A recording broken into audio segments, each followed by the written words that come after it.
Shutterstock Music.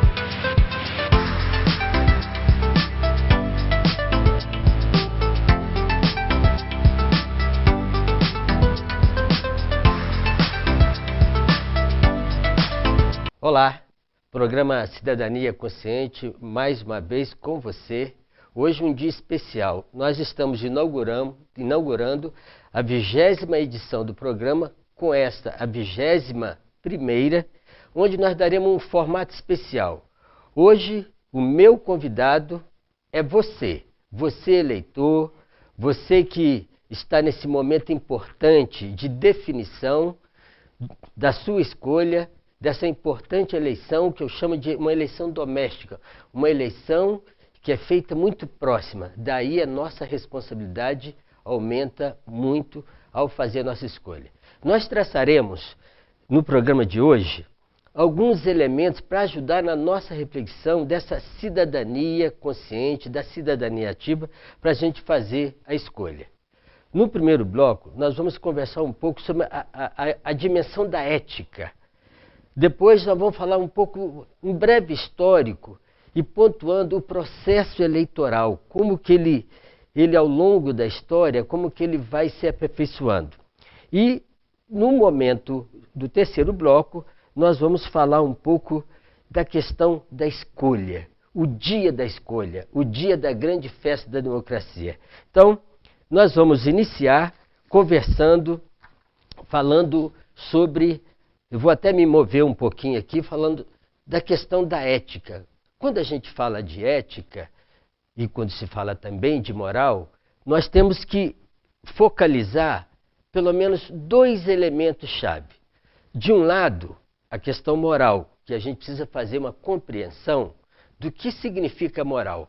Do outro lado, a dimensão da ética. O que significa ética?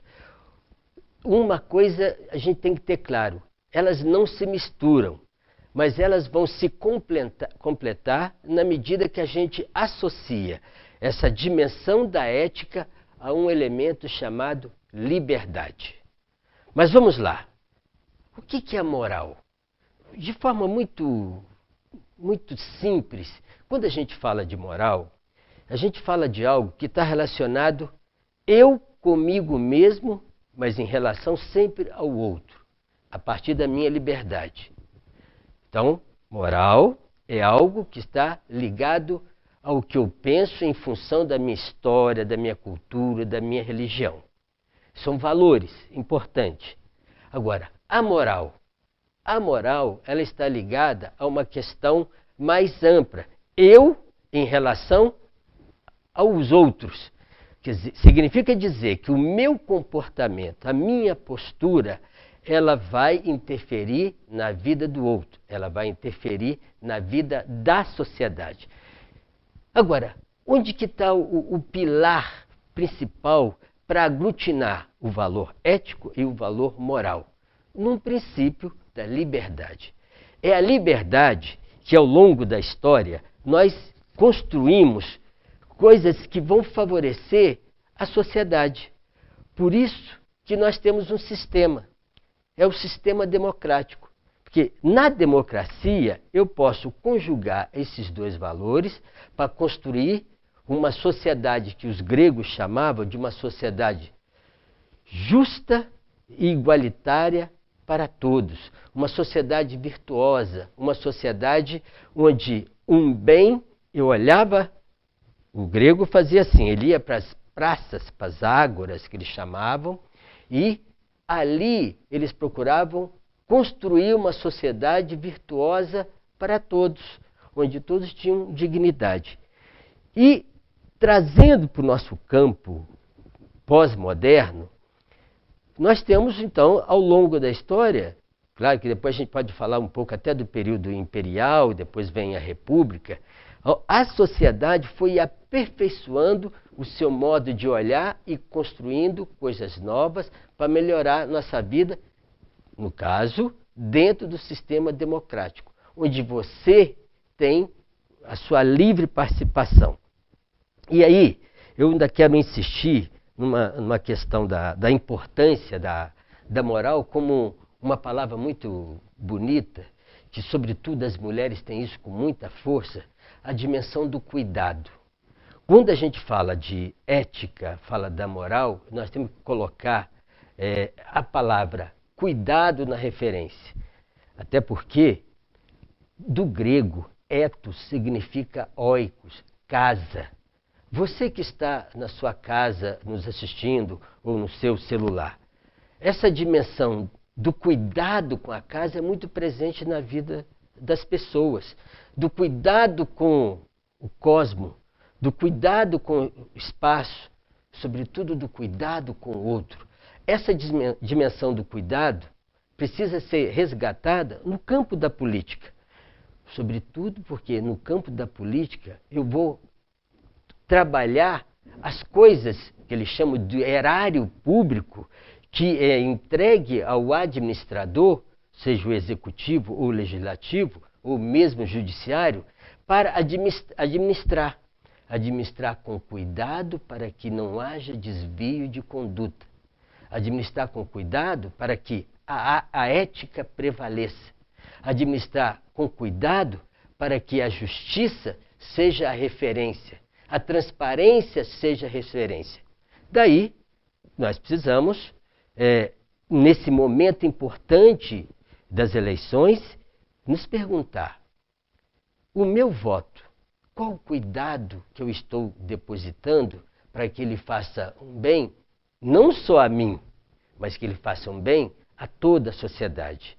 Porque se o voto ele não é dado com muito zelo, eu poderei causar equívocos, não só para mim, mas para toda a sociedade. Então, finalizando essa conversa inicial, nós vamos, no próximo bloco, já falar um pouco que tem um processo para a gente construir tudo isso, que é o processo eleitoral. Tem a justiça eleitoral, que nesse momento ela vai administrar todo esse processo, e aí tem uma história muito interessante. Nós vamos chamar um breve intervalo e voltamos daqui a pouco.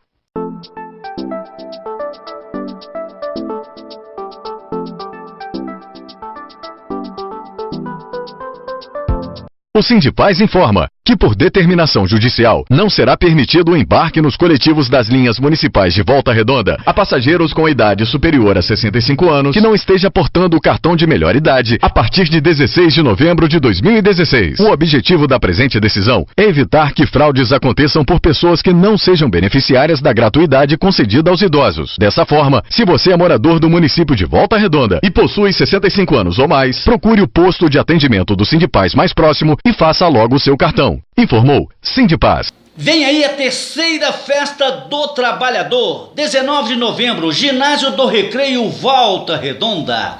Premiação, 10 poupanças de R$1.000, 10 poupanças de R$2.000, 5 poupanças de R$1.000 e uma poupança de R$5.000. Fique atento, seja um associado ao Sindicato dos Trabalhadores da Construção Civil do Sul Fluminense e participe! Conseguir uma colocação no mercado de trabalho está cada vez mais difícil. E cá entre nós, sem uma graduação, fica ainda mais complicado. Pensando em você que teve que parar de estudar, mas deseja voltar, o Unifor oferece a oportunidade de concluir os seus estudos com até 50% de desconto nas mensalidades. É simples, acesse unifor.edu.br/volte a estudar e agende o seu atendimento. E o melhor, é você quem define o dia para ser atendido. Aproveite essa oportunidade para seguir em frente. Vitor Contabilidade, profissionalismo e dedicação a serviço de Volta Redonda e há 42 anos cuidando da sua empresa. Legalização, serviços contábeis, fiscais e tributários. A Vitor Contabilidade é mais do que uma empresa de contabilidade, é um parceiro. Confiança, precisão e eficiência garantem a soma de lucros e multiplicam os resultados. Vitor Contabilidade, presente há 42 anos em Volta Redonda, oferecendo soluções para a sua empresa. Rua Luiz Alves Pereira, 151, Aterrado. Telefone 3347-1335. A Associação dos Aposentados e Pensionistas de Volta Redonda oferece a você e toda a sua família os melhores serviços na área de saúde. A AAPVR conta com especialidades médicas nos centros de saúde de Volta Redonda e Barra do Piraí, onde você, associado, além de não pagar pelas consultas, ainda recebe descontos em diversos tipos de exames. E mais, você não precisa ser aposentado ou pensionista para garantir esses benefícios. Seja um associado contribuinte. Saiba mais em aapvr.org.br. Associação dos Aposentados e Pensionistas de Volta Redonda. Administração Ubirajara Vaz.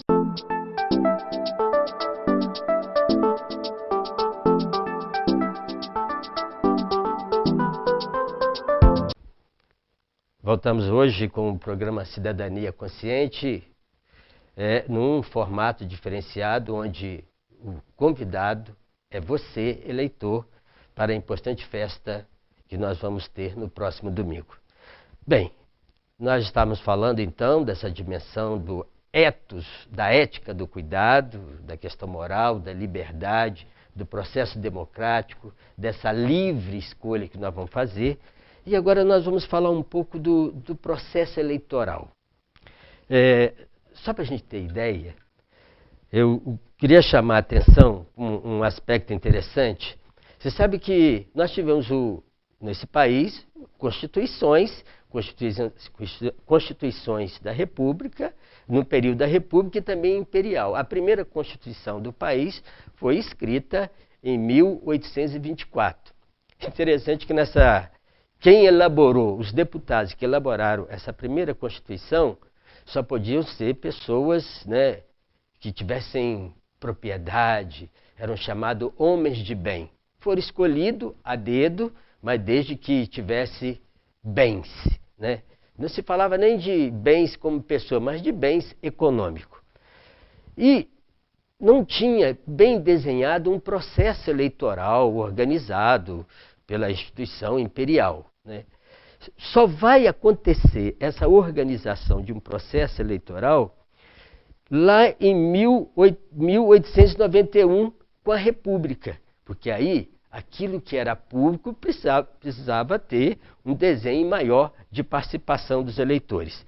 E aí nós começamos a perceber que já aparece em 1934 esse instituto que a gente chama de Justiça Eleitoral. Quer dizer, vai ser a Justiça Eleitoral que vai conduzir um processo de escolha dos candidatos. Só que nós precisamos lembrar que algumas constituições travou um pouco isso de forma ditatorial, né, que foi a Constituição de 1934, 37, que aboliu a Justiça Eleitoral, não deu essa oportunidade dela participar, e depois a de 1967 e a de 69, que foram aqueles golpes militares que foram dados, que anulou essa dimensão da participação, da organização da justiça eleitoral. E aí vem uma coisa boa. Em 1988, com a nova Constituição, já aparece na Constituição, dentro do processo de abertura democrática, depois da ditadura, uma oportunidade de organização da justiça eleitoral que ainda tinha alguns senões.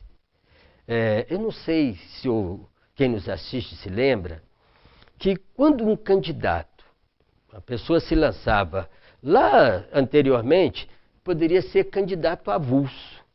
Eu poderia ser candidato sem ter participado ou participar de nenhuma agremiação. Aí também tem uma história da legislação que surge, os partidos políticos, que vai permitir que eu, ligado a um partido, seja candidato, seja de deputado, vereador, presidente da República. Mas o mais interessante é que na Constituição de 88 aparece uma coisa nova, da participação popular no processo político. Aquela democracia que nós estávamos falando, que era puramente representativa, ela passa a ser uma democracia que tem agora o elemento da participação. Você deve se lembrar que na Constituição de 88 aconteceram as emendas de iniciativa popular. já foi o início da participação direta do cidadão no campo da política. Isso foi muito benéfico. Isso foi só um princípio. E aí, a sociedade, as organizações sociais começaram a perceber que precisava também fazer correções no processo eleitoral para que os candidatos inescrupulosos, que tivessem algum tipo de desvio, não fosse eleito. E aí, em 1996, aconteceu uma campanha muito bonita da CNBB, que foi sobre Justiça e Paz se abraçarão, que tratava das questões políticas, da ética na política. E aí começa a se discutir a necessidade de se fazer uma lei que punisse a compra e venda de voto. Uma coisa muito cultural, muito presente no país. E aí surgiu a primeira lei de iniciativa popular que vai mexer no processo eleitoral, que foi a Lei 9840, que pune a compra e venda de voto. Pune as pessoas que fizessem isso, denunciadas, comprovadas, elas não seriam diplomadas. E aconteceu vários casos no país. Essa lei foi aprovada em 99 e o MEP teve uma participação direta, junto com outros organismos, na coleta de de assinaturas, que chegou a mais de 1 milhão de assinaturas eleitorais, para que essa lei tivesse vigor já no ano seguinte, de 2000. Olha como é que a história da democracia, do aperfeiçoamento democrático é interessante.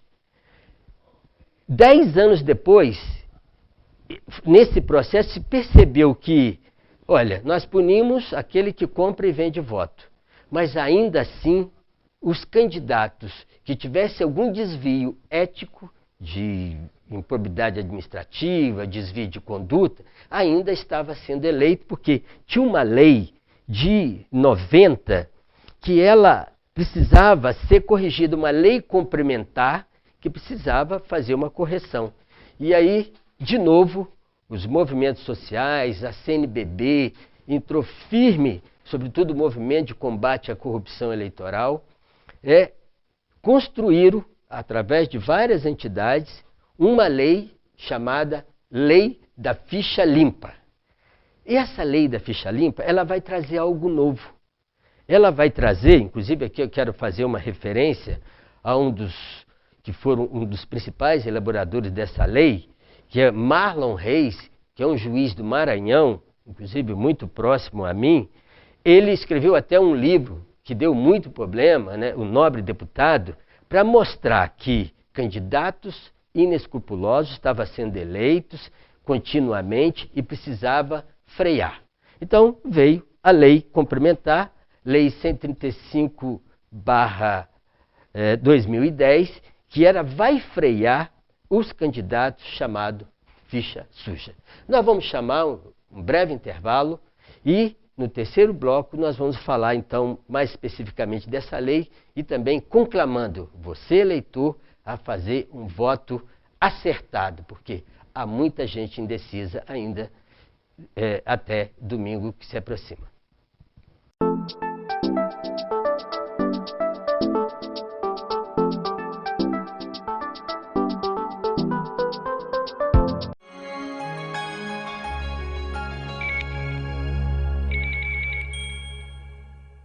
No próximo dia 7 de outubro, só poderão ser divulgadas as pesquisas eleitorais realizadas até a data anterior ao dia da eleição. As pesquisas realizadas no dia da eleição poderão ser divulgadas após o encerramento da votação, às 5 da tarde. No entanto, é permitida a manifestação individual e silenciosa do eleitor em relação à sua preferência por candidato, partido político e coligação, manifestada por meio de bandeiras, broches e adesivos. Também no dia da eleição é proibida a distribuição de material de propaganda política ou prática de aliciamento, coação ou manifestação com o objetivo de influenciar a vontade do eleitor. Para este tipo de crime, a pena prevista é de detenção de 6 meses a 1 ano com a alternativa de prestação de serviços à comunidade pelo mesmo período e multa.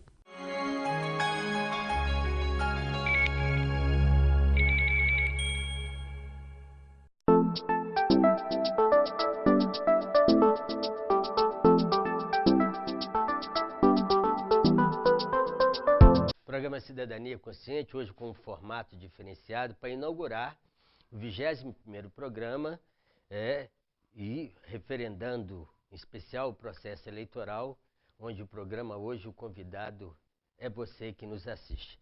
Bem, nós falamos da dimensão da ética, do cuidado, falamos do processo democrático, da presença da justiça eleitoral na condução desse processo ao longo da história. E agora nós vamos falamos da ficha da lei, né, da lei importante de iniciativa popular, falamos sobretudo da democracia, que ela ganha um patamar novo na medida que ela vai se aperfeiçoando, da dimensão da coparticipação da sociedade. Falamos da lei da ficha limpa, uma lei referente que está em vigor e tem feito importantes correções ao longo da nossa história. Bem, eu gostaria de, nesse bloco final, pontuar uma preocupação que eu particularmente tenho tido em diálogo com outros setores. E aí eu quero até chamar uma atenção nesse processo de provocação para que a nossa escolha seja acertada, de um sinal que apareceu através de uma sondagem popular, uma sondagem pedagógica que um movimento fez, da quantidade de eleitores indecisos. O que é pior? A quantidade de eleitores que disseram que vão se abster, vão abdicar do direito de votar. Eu quero refletir com vocês sobre essa situação. Dentro do processo democrático que a gente vem, na medida da nossa participação, construindo elementos novos para que a democracia ela fique aperfeiçoada, nós deparamos com um contraponto de mais de 40% de eleitores que ainda não escolheram os seus candidatos e uma outra parte de em torno de 20%, 21%, que disseram que vão anular seu voto. Eu vou evocar de novo aquele princípio inicial que é o da liberdade. No processo democrático, você é livre na sua escolha. Mas ao fazer essa escolha, você tem que levar em conta aquilo que nós falamos anteriormente. Quando eu faço essa escolha não só para a minha pessoa. Eu faço uma escolha que ela vai interferir na vida do outro. Que nós não estamos isolados no mundo, nós vivemos em sociedade. E eu vou dizer mais.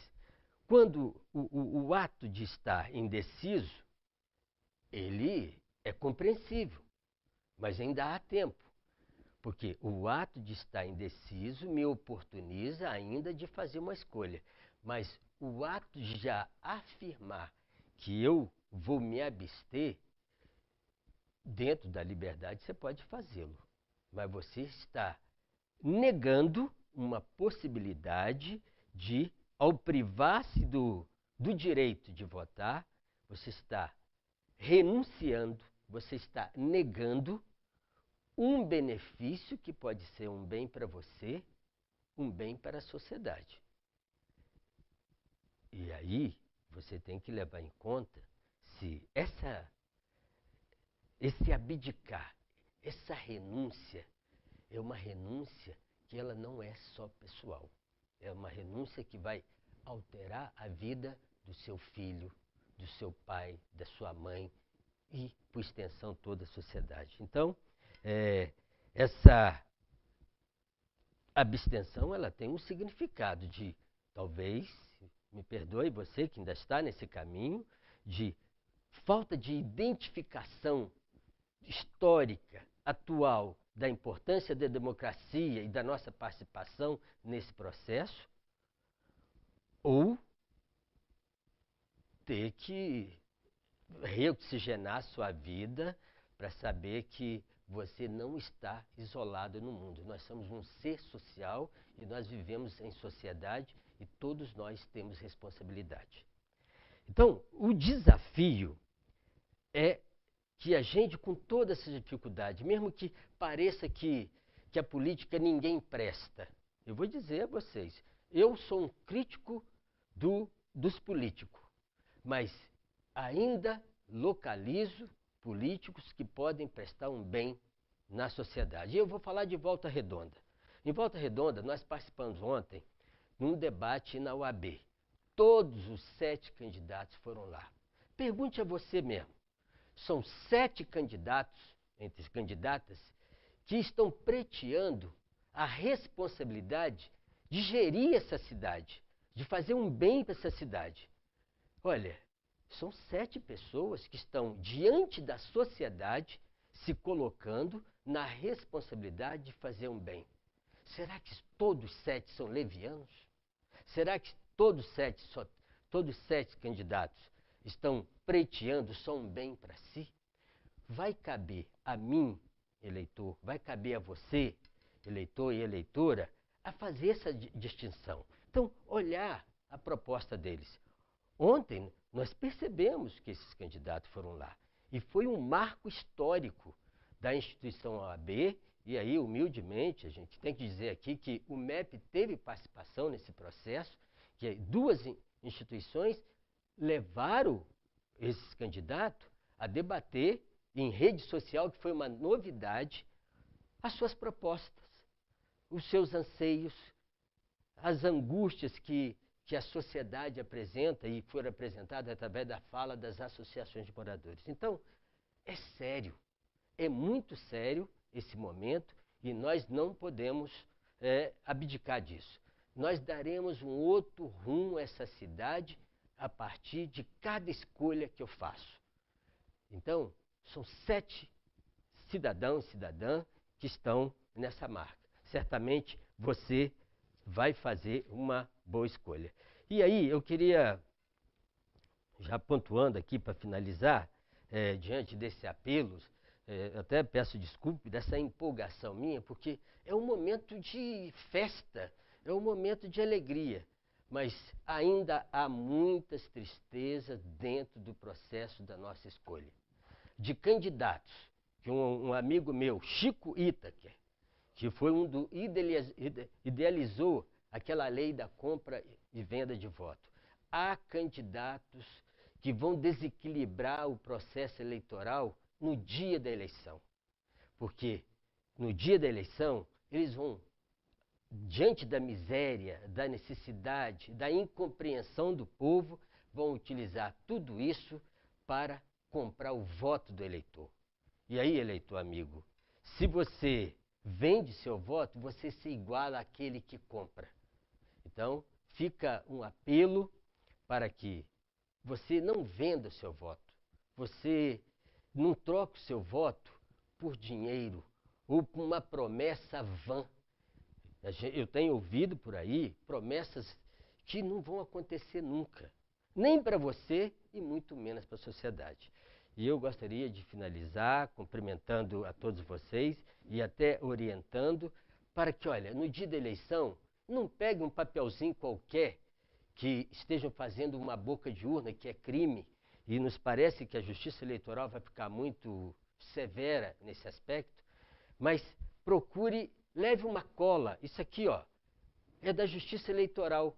Você primeiro vai escolher o candidato a vereador escrevendo o número dele e depois o número do candidato a prefeito. Então, facilite, leve a sua colinha, siga firme, lembre seus pais, seus avós. No dia da eleição, colocava sua roupa mais elegante, ele se erguia, ia até a urna e depositava o seu voto de forma consciente, fazendo uma escolha que foi um grande exemplo que meu pai me deu e a minha mãe. Então, vote consciente, não venda o seu voto e viva a democracia. Muito obrigado, até a próxima quarta-feira.